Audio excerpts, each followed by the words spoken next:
امام جعفر صادق علیہ السلام کی نیاز یعنی کنڈوں کی نیاز کیا ہے اور یہ کیوں کی جاتی ہے اور اس کے پیچھے کیا کہانی ہے؟ اس کہانی کو سن کر آج آپ سب لوگوں کا ایمان تازہ ہو جائے گا۔ ایک مرتبہ کسی شہر میں ایک بہت ہی غریب لکڑہارا رہا کرتا تھا جو کہ لکڑیاں کاٹ کر اپنا گزر بسر کرتا تھا۔ وہ شخص بہت ہی غریب تھا اور اس کی غربت کا یہ عالم تھا کہ دن بدن اس پر قرض بڑھتا چلا جا رہا تھا۔ ایک دن غربت اور حالات سے تنگ آ کر اس شخص نے اپنی بیوی سے کہا کہ کیوں نہ میں کسی دوسرے شہر جا کر رزق کی تلاش کروں تاکہ وہاں سے مجھے اچھا رزق مل جائے اور میں اپنا قرض بھی اتار سکوں اور ہماری زندگی میں بھی خوشحالی آئے۔ اس پر بیوی نے جواب دیا کہ اگر آپ کو یہی بہتر لگتا ہے تو آپ چلے جائیں، میں آپ کے حق میں دعا کروں گی، اللہ تعالیٰ بہتر فرمائیں گے۔ اور پھر وہ شخص اپنے گھر سے نکل پڑا اور دوسرے شہر کی طرف چل پڑا۔ دوسرے شہر پہنچ کر اس نے بہت کام تلاش کیا مگر اس کو کام نہ ملا۔ جب اس شخص کو کوئی بھی کام نہ ملا تو اس نے دوسرے شہر میں بھی لکڑیاں کاٹنا اور ان کو بیچ کر اپنا گزر بسر شروع کر دیا۔ اس شخص نے سوچا کہ کیوں نہ اب میں کچھ پیسے جمع کر لوں اور یہ پیسے جمع کر کے میں گھر واپس جاؤں اور وہاں جا کر اپنا قرضہ اتاروں۔ دوسری طرف اس کی بیوی کے حالات بہت برے ہو گئے، وہ دن رات روتی رہتی اور گھر میں کھانے کو کچھ بھی نہ بچا تھا۔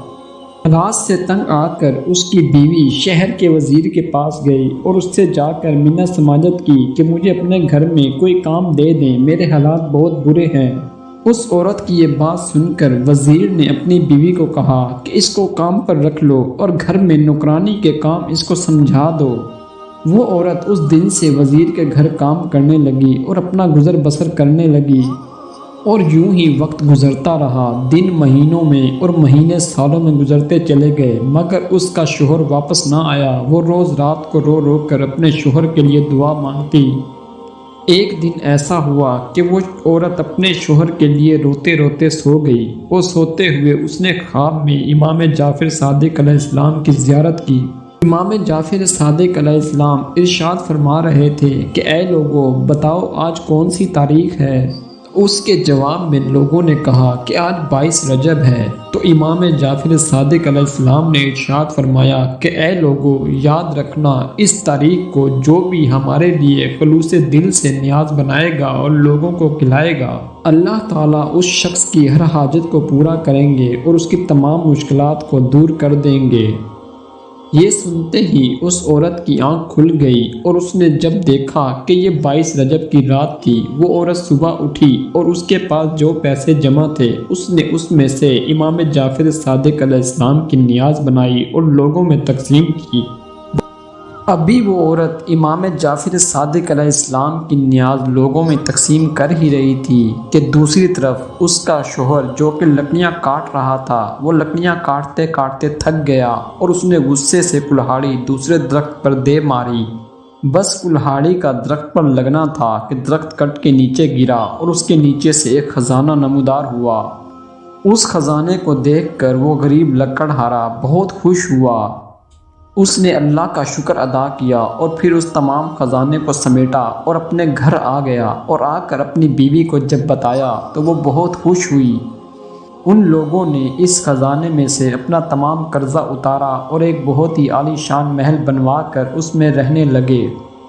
ایک رات اس بیوی نے اپنے شوہر کو بتایا کہ یہ جو ہمیں خزانہ ملا ہے یہ امام جعفر صادق علیہ السلام کی نیاز کا صدقہ ہے۔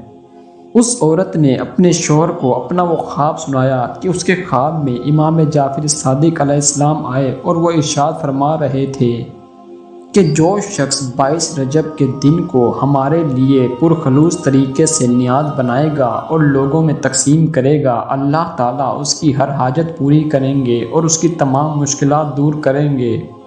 ایک مرتبہ ایسا ہوا کہ اس وزیر کی بیوی کا گزر ان کے محل سے سامنے سے ہوا۔ اس نے جب اس محل کو دیکھا تو یہ بہت ہی خوبصورت اور عالی شان محل تھا۔ اس نے اپنی کنیزوں سے پوچھا کہ یہ کس کا محل ہے؟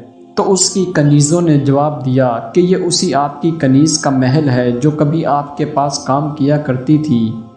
اس پر وزیر کی بیوی نے کہا کہ جاؤ اس کو میرے محل میں دعوت دو، میں اس سے جاننا چاہتی ہوں کہ اس نے اتنا بڑا محل کیسے بنا لیا۔ وہ لکڑہارے کی بیوی اس کی دعوت قبول کرتی ہے اور اس کے گھر آتی ہے۔ جب یہ وزیر کی بیوی اس سے پوچھتی ہے کہ تمہیں اتنا پیسہ کہاں سے آیا اور تم نے اتنا بڑا محل کیسے بنایا، تو اس عورت نے اپنا خواب پورا اس کو بیان کر دیا اور بتایا کہ کس طرح امام جعفر صادق علیہ السلام نے ارشاد فرمایا تھا۔ یہ سننے کے بعد وہ وزیر کی بیوی اپنے دل میں کہنے لگی کہ میں نے آج تک اس سے بڑا جھوٹ کبھی نہیں سنا، بھلا ایسا بھی ہوتا ہے کیا؟ وزیر کی بیوی دل میں سوچنے لگی کہ اس کے شوہر نے ضرور کوئی چوری کی ہوگی کہ یہ اتنے امیر ہو گئے اور اب یہ میرے سامنے بیٹھ کر جھوٹی کہانیاں بنا رہی ہے، اور وہ عورت وہاں سے چلی گئی۔ اس کے بعد وزیر کی بیوی کے دن برے ہونے لگے۔ اچانک سے نائب وزیر جو کہ وزیر سے حسد کرتا تھا اور اس سے جلتا تھا، اس نے جا کر بادشاہ کو وزیر کے خلاف بھڑکایا۔ بادشاہ نے وزیر کو اپنے دربار میں بلایا اور اس سے پورا حساب مانگا۔ وہ وزیر جب بادشاہ کو اپنا حساب دینے لگا تو وہ حساب نہ دے سکا اور اس میں گڑبڑ ہو گئی۔ اس پر نائب وزیر چلایا کہ بادشاہ سلامت، میں نے آپ کو نہیں کہا تھا کہ یہ آپ کی پیٹھ پیچھے چوری کرتا ہے اور غلط بیانیاں کرتا ہے؟ بس یہ سننا تھا کہ بادشاہ کو غصہ آیا اور اس نے وزیر کو اس کے عہدے سے برخاست کر دیا اور اس سے کہا کہ اب تم وزارت کے محل میں بھی نہیں رہو گے، جاؤ اور اپنے لیے کوئی کام تلاش کرو۔ وہ وزیر اپنی بیوی کو لے کر شہر سے باہر نکلنے لگا تو ان کو راستے میں تربوز والا نظر آیا۔ انہیں بہت بھوک لگی ہوئی تھی۔ انہوں نے ایک تربوز لیا اور اب اسے اپنے رومال میں باندھ لیا اور چلنے لگے تاکہ کسی ساحل پر پہنچ کر اس کو کھایا جائے۔ دوسری طرف بادشاہ کا ایک اکلوتا بیٹا تھا جو کہ شکار پر گیا اور رات گئے تک واپس نہیں آیا۔ جب وہ واپس نہیں آیا تو نائب وزیر نے بادشاہ کو پھر سے بھڑکایا کہ حضور، جس وزیر کو آپ نے عہدے سے برخاست کیا ہے، کہیں اس نے تو غصے میں آ کر آپ کے بیٹے کو نقصان نہیں پہنچایا؟ یہ سننے کے بعد وہ بادشاہ بہت غصے میں آ گیا اور اس نے اپنے سپاہیوں کو حکم دیا کہ جاؤ کہیں سے بھی اس وزیر کو پکڑ کر لے آؤ، اگر اس نے ایسا کیا ہے تو آج میں اسے نہیں چھوڑوں گا۔ اور سپاہی جب اس وزیر کو ڈھونڈنے نکلے تو ان کو وہ وزیر اور اس کی بیوی مل ہی گئے۔ انہوں نے اسے پکڑا اور اس سے پوچھا کہ بتاؤ شہزادہ کہاں ہے؟ اس پر وزیر نے کہا کہ مجھے کیا معلوم کہ شہزادہ کہاں ہے۔ یہ سننے کے بعد وہ سپاہی اس وزیر کو بادشاہ کے پاس لے گئے۔ بادشاہ نے اس سے پوچھا کہ بتاؤ میرا بیٹا کہاں ہے؟ اس پر وزیر نے کہا کہ مجھے کیا معلوم۔ پھر بادشاہ نے اس کے ہاتھ میں وہ رومال میں بندھا ہوا تربوز دیکھا تو اس نے پوچھا کہ یہ کیا ہے؟ اس پر وزیر نے کہا کہ یہ تو میں نے اپنے کھانے کے لیے تربوز دیا تھا، وہی میں نے اس میں لپیٹا ہوا ہے۔ تو بادشاہ نے کہا کہ اسے کھولو اور مجھے دکھاؤ کہ یہ کیا ہے۔ جب اس رومال کو کھولا گیا تو اس میں سے شہزادے کا سر کٹا ہوا نکلا۔ یہ دیکھنے کے بعد وہ بادشاہ غصے اور غم سے بھر گیا اور اس نے حکم دیا کہ ان دونوں کو زندان میں ڈال دو اور صبح ہم ان دونوں کا سر قلم کر دیں گے۔ وزیر روتا رہا، چیختا رہا کہ یہ میں نے نہیں کیا، مجھے اس کے بارے میں کچھ معلوم نہیں، یہ تو تربوز تھا، یہ سر کیسے بن گیا؟ مگر کسی نے اس کی ایک نہ سنی اور اس کو قید خانے میں ڈال دیا۔ قید خانے میں روتے روتے وہ اپنی بیوی سے کہنے لگا کہ یہ ہمارے ساتھ کیا ہونے لگا، اچانک سے ہمارے ساتھ اتنا برا کیوں ہونے لگا؟ وزیر نے اپنی بیوی سے کہا کہ یقیناً ہم سے کوئی بہت بڑی غلطی یا گناہ ہوا ہے جس کی اللہ ہمیں سزا دے رہا ہے۔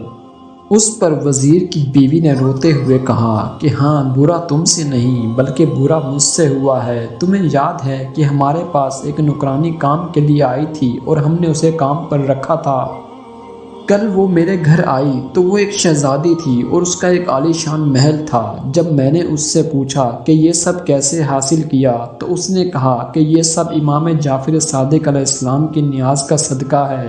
تو میں نے اس کا مذاق اڑایا اور اس کی اس بات کو جھوٹ مانا۔ یہ سننے پر خاوند اپنی بیوی پر بہت غصہ ہوا اور اس سے کہنے لگا کہ تم نے کیسے امام کے معجزے پر شک کیا؟ تم توبہ کرو اور اللہ سے معافی مانگو۔ وہ دونوں میاں بیوی اللہ کے حضور سجدے میں گر گئے اور رو رو کر معافی مانگنے لگے اور کہنے لگے کہ اے اللہ، اگر ہمیں یہاں سے رہائی مل گئی تو ہم ہر سال 22 رجب کو امام جعفر صادق علیہ السلام کی نیاز کیا کریں گے۔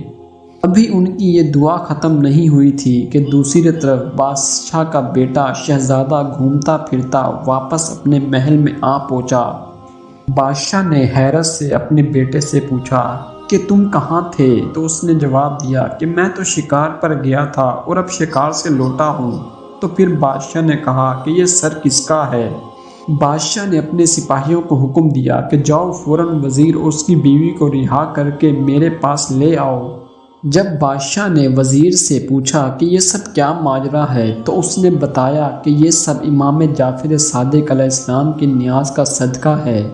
یہ سننے کے بعد بادشاہ نے حکم دیا کہ جہاں جہاں پر میری سلطنت قائم ہے وہاں پر یہ حکم جاری کیا جائے کہ ہر 22 رجب کو امام جعفر صادق علیہ السلام کی نیاز تقسیم کی جائے گی۔ اور بادشاہ نے پھر اس وزیر کو واپس عالی شان طریقے سے اس کے عہدے پر فائز کر دیا۔